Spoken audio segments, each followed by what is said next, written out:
2011 GMC Acadia or a Chevy Traverse with a 3.6 spark plugs. First you want to do is remove your oil cap. Take your oil cap off, set that aside. You want to remove the engine cover. Pulls up. Got them little ball studs that goes into the little rubber grommets. Put some lube on them when you go together. 3 of them. Then you want to remove your air filter housing because you need to get this tube off. You don't want to break it, so you need to have it. These two pieces come off together, kind of. So those got 6 screws holding them on. Those are a T25. They look like that. Should be 6. Remove all of them so the whole housing is loose. And then you get your 5/16 or your 8mm. Loosen your hose clamps that go under your intake tube and your throttle body. And you want to remove this breather tube. You got to push the little lever over and pull it up, and then pull it off the bottom. They're always a loose fit because the oil's saturated. So now that you got all this lube, you're going to remove your mass airflow sensor connector, squeeze the lever down, pull it off. Now you can remove the whole unit, this whole piece. All right, you got the housing out. Now you can remove the air filter. What you want to do is blow that out or vacuum it out. Make sure you cover up your throttle body so you don't get nothing in there. Now you got to remove the upper intake plenum. So you're going to need a 10mm and a 13. And you got a wire harness bolt here. And you got these things that snap into the upper intake. You remove them, but these are broken because they get brittle and they break off. So you need to get them off to the side.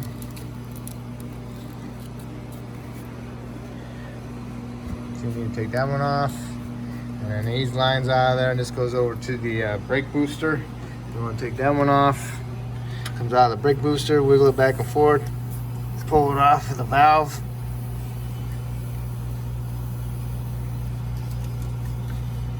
Okay.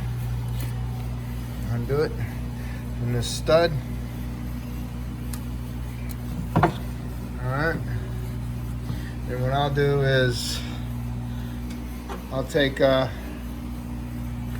these 2 bolts out so I can remove the whole little vacuum pump off to the side. And then you want to take your hose off your intake, wiggle and pull. Boom. Okay, so now we can take this up out of the way, get it out of the way. Don't really need to, you can leave it in there. I just like it out of the way. Got the 2 10mm out for the vacuum pump. It just pulls straight up, goes into a little bracket down below, goes into the little bracket right there, the shroud. And then you want to squeeze a little piece in right here on the connector, push that in, and you can pull the connector off. You can set this whole thing aside, it's out of the way. Now you want to remove the evap hose. You got to push it in the green, push it all the way in. You're spreading the little connector that's in there that keeps it on, so you pull it off. The same thing with this one, you got to push it. You might have to stick your fingernail or a little screwdriver underneath here and pull it away. Then you can pull it off. Get that up out of the way. Try not to bend it too much. And push this off to the side. Got this 10 out for the wire harness. Okay, so now we got a 10 down here for this little piece of insulator. You need to pull that whole thing out of there and just kind of like pick it up and wiggle it back and forth. And just get out of the way because there's a bolt down there for the intake that you wouldn't need to get to, so you can just leave it up like that. That's good. And then your throttle body's got a connector down here in the back. So you got to remove this little white connector off of there so you can push the little tab in.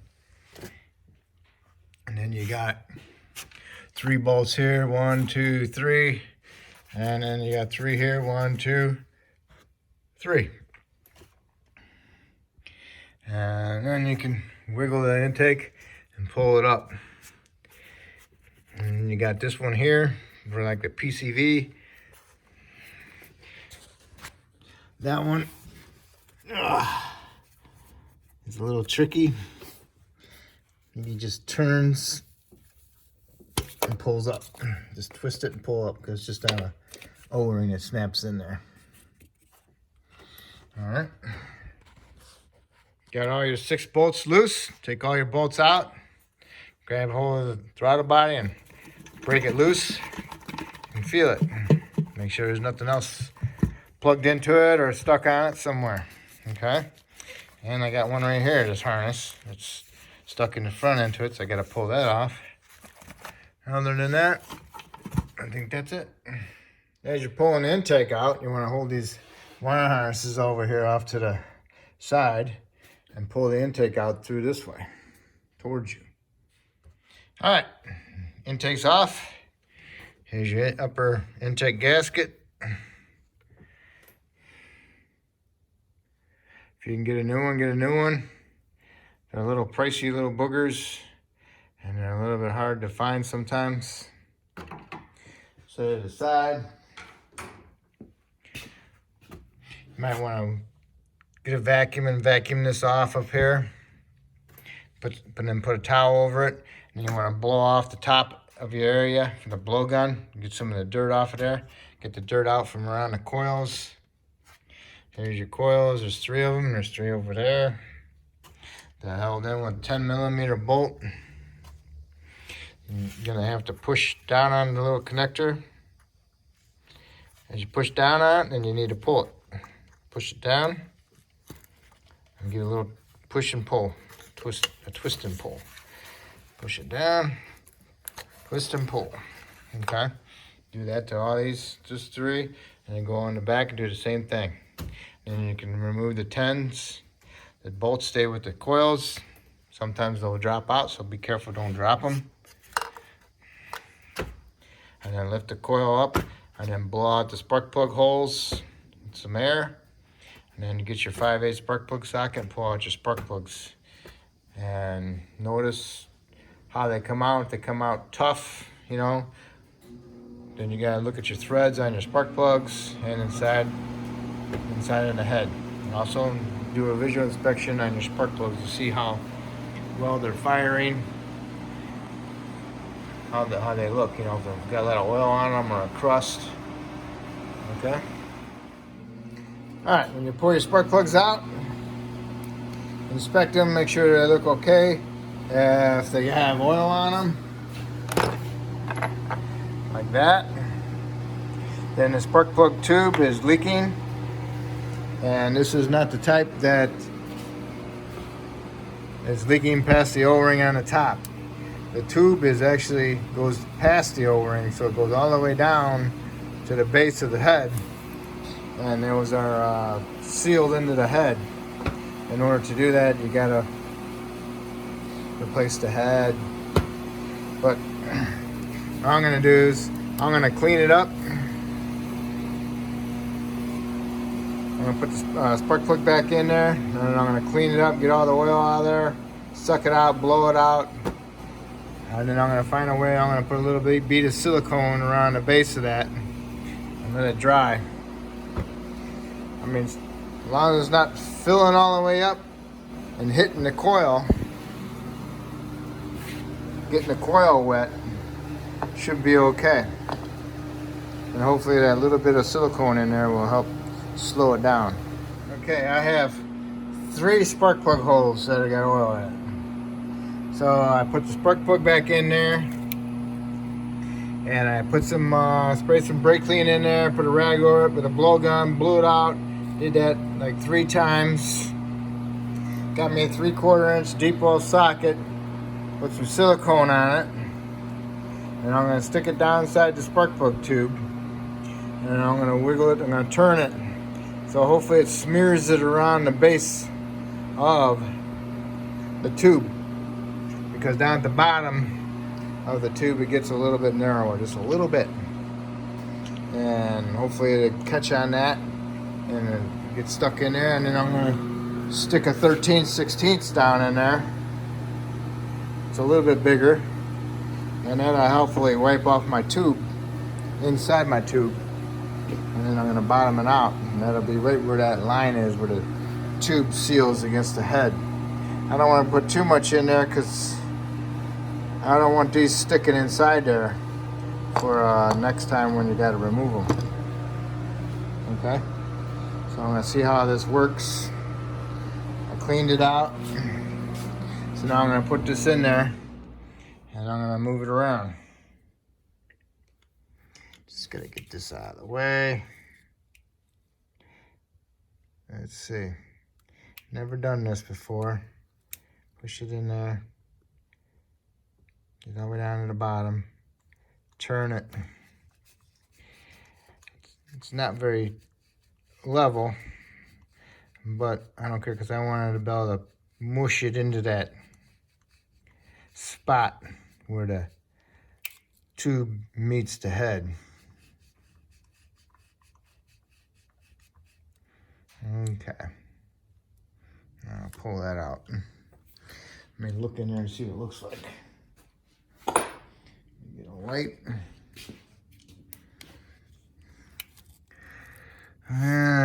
Didn't do very good. No, didn't do what I wanted it to do. Don't like it. Didn't work.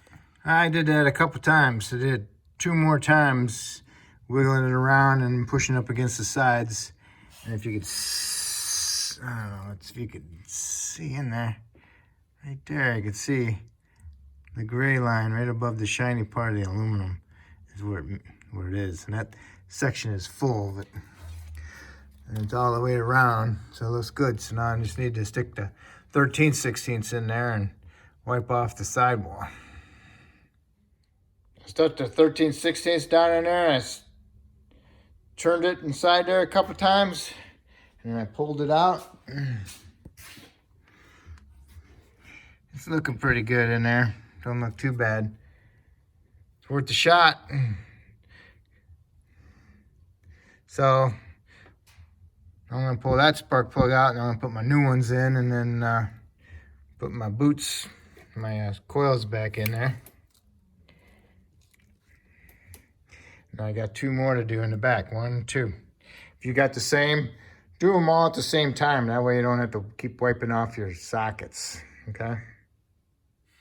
Okay, I did my back 2 cylinders. The back 2, I did them both. I did it 2 times in each of them. And then I got my larger socket, my 13/16, put it down in there and twisted it as I was dropping it in. And, you know, not twisting, but turning it. And I got all the way down to the bottom, and I kept on turning it, and then I pulled it up and removed some of the excess silicone out of there. So then I'll wipe this off, and I'll go do the next cylinder and do the same thing. I inspected it with a mirror. It looks pretty decent. Looks like the front one. Hopefully I'll get lucky. If not, you're not out nothing. When you're putting the new spark plugs in, make sure you inspect the porcelain. Make sure there's no cracks in them. Make sure they're not been dropped or smashed. Okay. These are the E3s. I like the E3s. I had pretty good luck with them. Everything looks good on them. Make sure there's no crack in the porcelain. If there's crack in the porcelain, then they're no good. If they're bent, smashed, then they're no good. All right, so when you put them in, put a little bit of anti-seize on the threads, just a little bit. And then when you put them in on the cylinders that you put the silicone in, make sure you do not rub them against the side because you don't want no silicone on the electrodes. All right, so do your best. And then go ahead and torque them to factory specs. I think it's close to 14 foot-pounds. But I'm not really sure. But most of them are 14. Okay. All right, I'm putting your coils back in. Put some dialytic grease inside here. Smear it around in there with a little screwdriver. And also put some on your seal. All right, and then you can put them in there. And then tighten, snug up your little 10mm bolts. They don't have to be really tight. Just snug them up. They're just holding them in place. That's all they're doing, is keeping them from vibrating loose. All right. When you're tightening the coils up, make sure you push them down with your hand and then snug them up with your socket, okay? Don't just run them down with your socket. So push them down and tighten them up, all right? All right, if you got a new gasket, that's great. But if you didn't get a new gasket, make sure that the seals are still, you know, got the little humps in it so they can seal properly. And I always put a little bit of dialytic grease on them or some Seal Glide on them. And then I'll put them on there. Make sure your surfaces are all clean. And I'll put the little tit holes in the little holes in the bottom down there. Like that. Okay. Goes in like that because there's little tits that goes in these holes. These big ones, they point up. Alright, so now I can get my intake and put it in there and properly set it down. When you get the intake in there, wiggle it around, make sure it's in there, and look at the other gasket down here and make sure it's flat, because it has to go in those little tits, those big tits that were sticking up. Okay, and then put your to the bolt in. Put a bolt in, get it started in the threads, make sure they all start. Once they all start, and, you know, we're gonna make sure it feels good, and then go ahead and snug them up from the inside out equally. Now that you got all the intake bolts snugged up, now you need to torque them from the inside out. You know, crisscross pattern, 17 foot-pounds. Then when you get that done, you need to push this piece back up underneath here. Insulator underneath the throttle body and on your lines, and put that little 10mm bolt back in there. And then plug in your throttle body connector. Make sure it pushes in and it clips on there. And then you can push this PCV hose back on there. Okay. Put your wire harnesses back where they should be. This one goes over that, over there. Get that one in there. You need the same two bolts at equally the same length for your vacuum pump. Don't forget about plugging in your evap solenoid. Make sure you put the vacuum pump into the shroud on the bottom with the little tit. Put your two bolts in, tighten them up. Put one vacuum line on your intake. Runs over the top. Put your little clip in there. Plug the other end into your vacuum booster. And then we can work on the air filter housing. Make sure you put a new air filter in it. Be careful with the air filter housing. Forgot about all that stuff in there. Get all that, let it drain and wipe it out best you can. Try not to let it drip on you. Put the upper housing in there. And then slide your tube on. Get it all centered. Tighten your clamps up. And now you can put your screws in for your upper housing. There's 6 of them. Make sure you plug the mass airflow in. Don't forget about the breather. All right, breather's on. All my screws are on. Make sure you don't have your washer nozzle hose stuck in there. And you can start it, let it run a little bit. Make sure there's no misfires. Not misfiring. Then you can put your engine cover back on and put your oil cap back on if you can. Before you go driving it a lot, let it sit for overnight to let that silicone cure inside those tubes. And that'll help keep it from leaking, hopefully. All right, and I'm done. So if I helped you with this video, that's great. Hopefully you can help me by subscribing. If you already subscribed to me, I appreciate it. Thank you.